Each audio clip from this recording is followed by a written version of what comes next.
So what I want to talk to you about today is your influence of video games, because just reading that first book, there's so many sequences in there that, I mean, I could be playing those easily. You know, the influences are evident. So, I mean, where did it start? Where did your influence with video games start?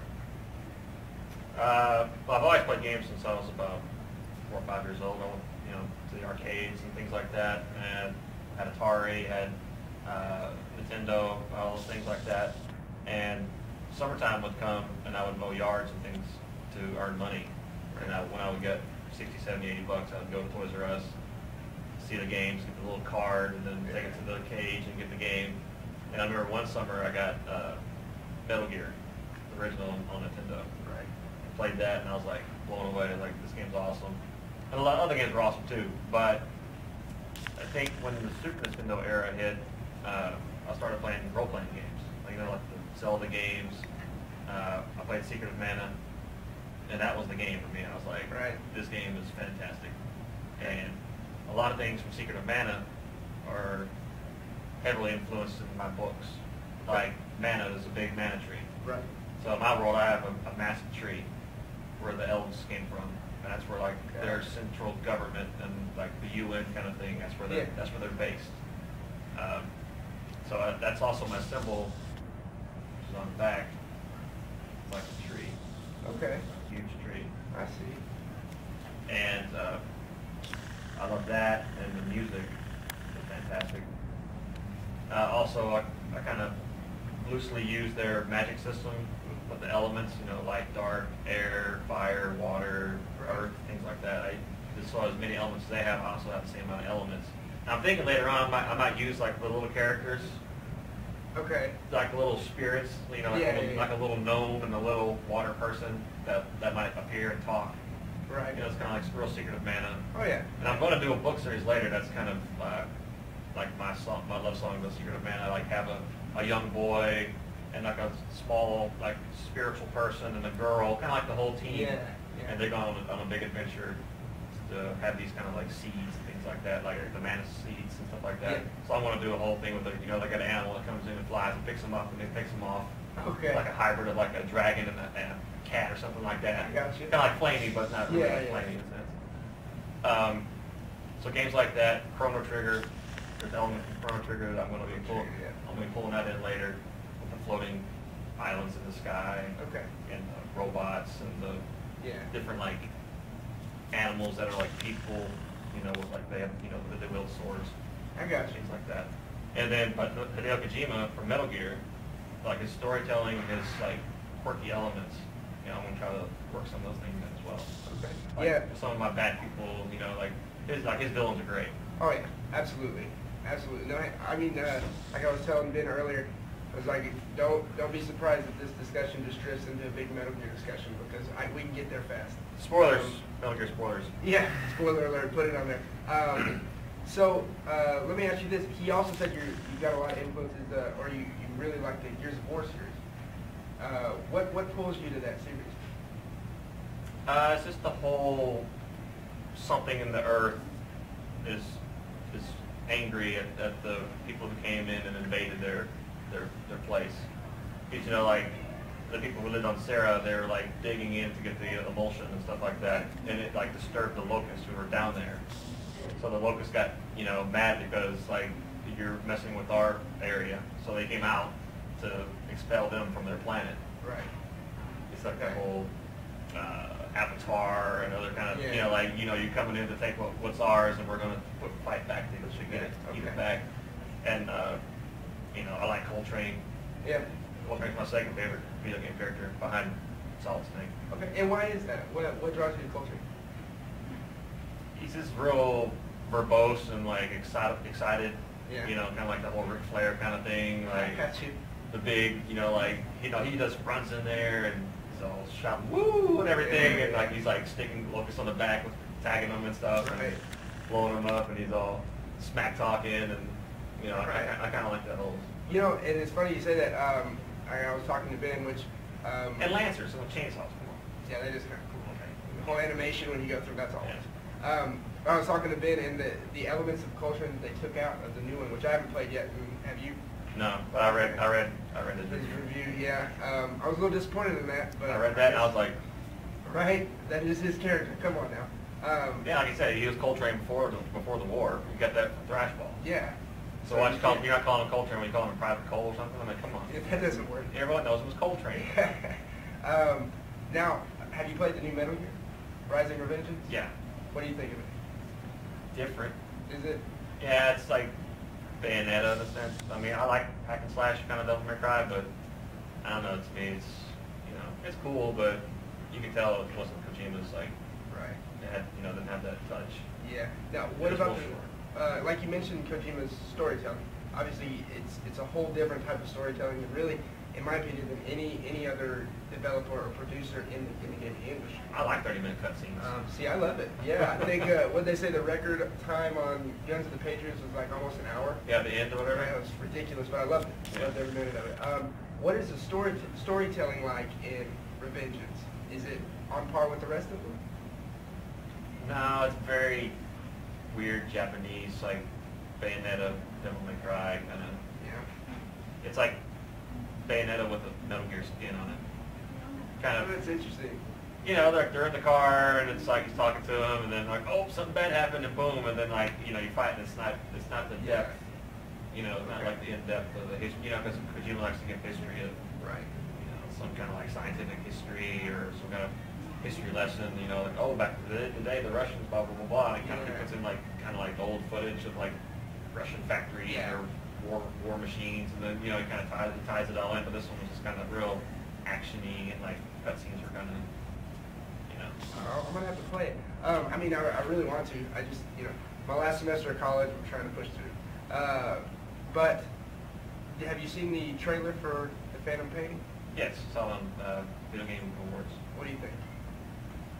At first, I didn't know what it was. I was just like, "This is weird," whales flying in the air, but we observed, we both, my wife and I watched it. We saw the haircut, and we're like, "Oh, he's got the mullet thing," like, that's a Kojima thing, character with the mullet. But then I didn't give it too much thought. But then a few days later, I was on like Destructoid or something like that, and someone's like, "The pain was Metal Gear 5," and then I lost it. I was like, "Oh my god!" And then I started watching like rewind videos of people like breaking down the video, saying like, "This is this and this is that." And then it had like, there's a part where like Psycho Mantis was like floating up in the background, like.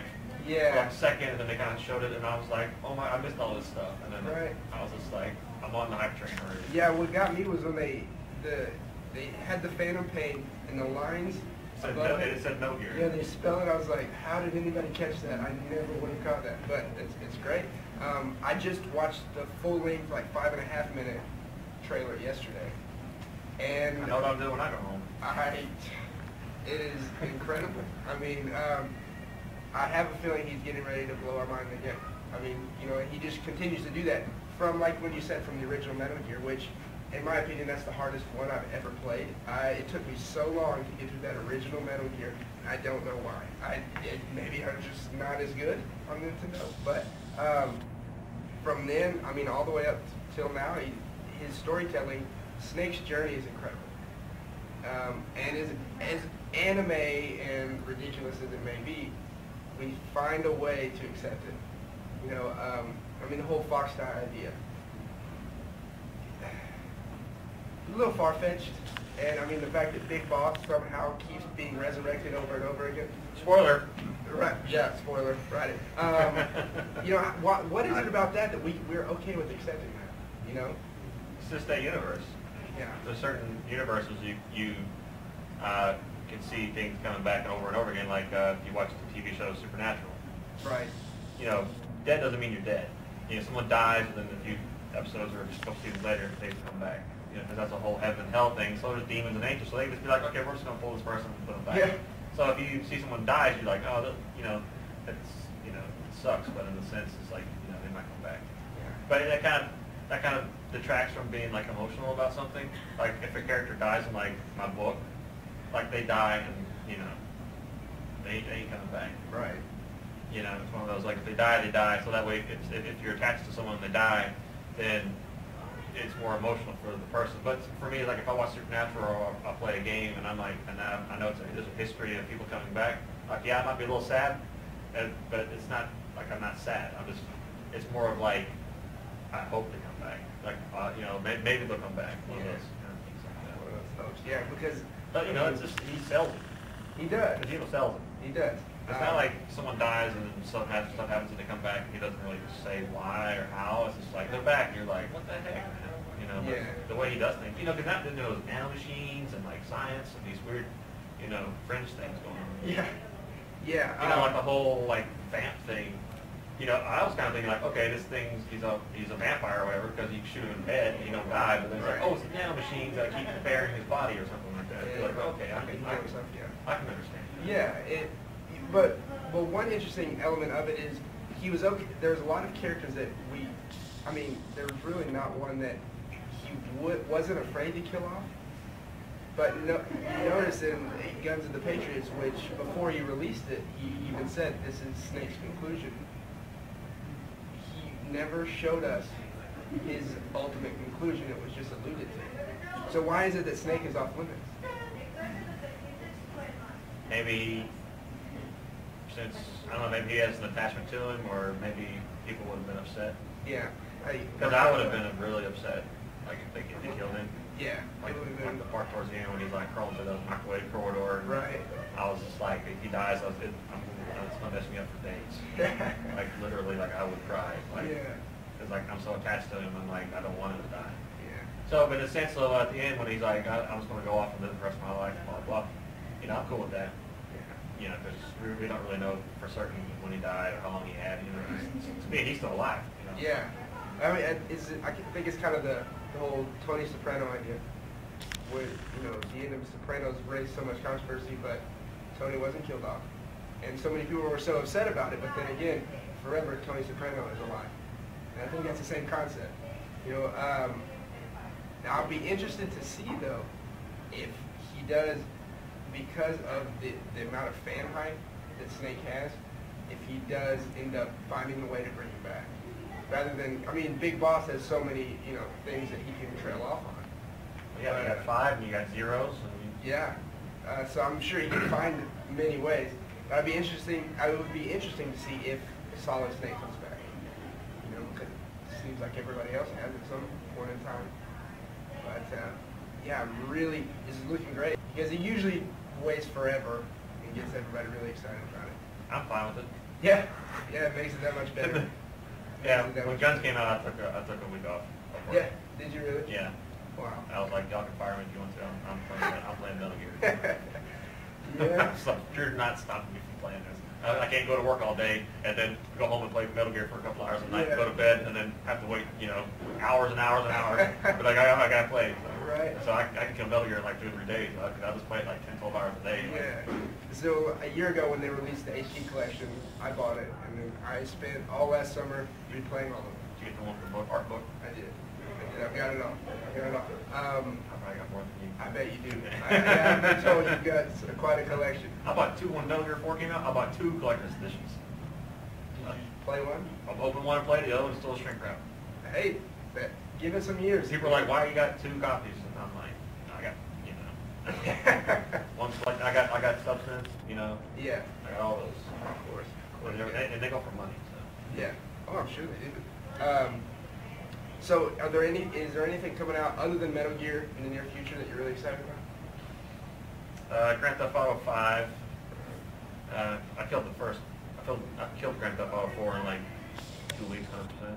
Really? I was going for that whole get the key to the city, like Rockstar, like if they detect you 100%. Yeah. But then before a certain date, they would send you something in the mail, like a key or some kind of like gift. And I was to 99.7%, and the time ran out. Oh. It's because I was looking for 1 pigeon. Are you serious? Yeah. There was like 300 pigeons around the city. You could go and get a pop. Looking for one. I ate 99.7% with like 3 or 4 days to go before the deadline, and I tore the whole city apart, like trying to find it.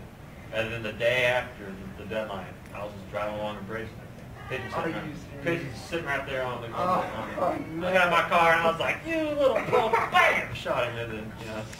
That's hilarious. Oh, I hate that. But yeah, 100% Grand Theft Auto 4. Let's see what else. Grand Theft Auto 5.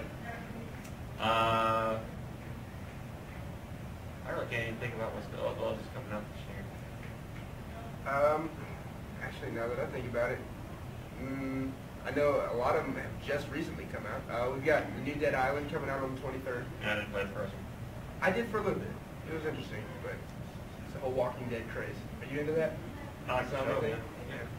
But yeah, like I said, it was very interesting to hear everything that influences your books. And like I said, it's evident and it's great. I love it, and I'm really anxious to get through this one so I can keep on going. And do you have any ballpark on when your third book in the White Shadow Saga is going to come?